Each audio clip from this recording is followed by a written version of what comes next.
Toyota Vitz hybrid 2017 model, 1500 CC, 22-এর registration, fresh একটা unit.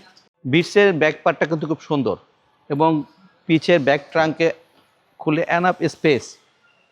গাড়ি ছোট কিন্তু ভিতরে স্পেস অনেক। ভিতরের ইন্টেরিয়র, ভিতরের সিট সব গাড়ির সাথে যেভাবে অরিজিনাল ছিল ওভাবেই আছে।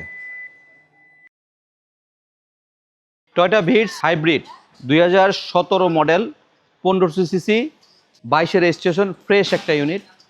এই গাড়িটা কিন্তু আনকমন, অ্যাভেলেবল আপনার ঢাকা শহরে এই গাড়িটা দেখা যায় কম, কারণ গাড়িটা লোকেটিভ এবং গাড়িটার গ্রেডও অনেক ভালো। 2017 মডেল, 2022-এর রেজিস্ট্রেশন, টয়োটা ভিটস। কালারটাও খুব সুন্দর কালার। ভিটসের ব্যাক পার্টটা কিন্তু খুব সুন্দর এবং পিছের ব্যাক ট্রাঙ্কে খুলে এনাফ স্পেস। গাড়ি ছোট কিন্তু ভিতরে স্পেস অনেক। 5 সিটের কার, 2017 মডেল, 2022-এর রেজিস্ট্রেশন, টয়োটা ভিটস, 1500 সিসি গাড়ি, হাইব্রিড। এই গাড়িটার আপনার অ্যাকোয়া গাড়ির মতো, এটার মাইলেজ পাবেন ঢাকা শহরের ভিতরে 18 থেকে 19 কিলো পাবেন অ্যাভারেজে, আর ঢাকার বাইরে এটা আরও বেশি পাবেন, 25 থেকে 26-27 কিলোর মতো যায়। আসলে গাড়ির ড্রাইভিংয়ের উপর ডিপেন্ড করে যে আপনার গাড়ির মাইলেজটা কত যাবে।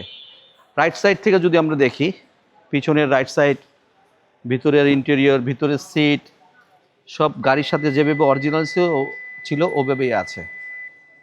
25 হাইব্রিড 1500 সিসি গাড়ি। হাইব্রিড সাধারণত ম্যাক্সিমাম 1500 সিসি হয়। ভিতরের ইন্টেরিয়র সিট সব অরিজিনাল যেভাবে ছিল ওভাবে আছে। 2017 মডেল, 2022-এর রেজিস্ট্রেশন, টয়োটা ভিটস, 1500 সিসি। এটার প্রাইস পড়বে আপনার 16,80,000 টাকা।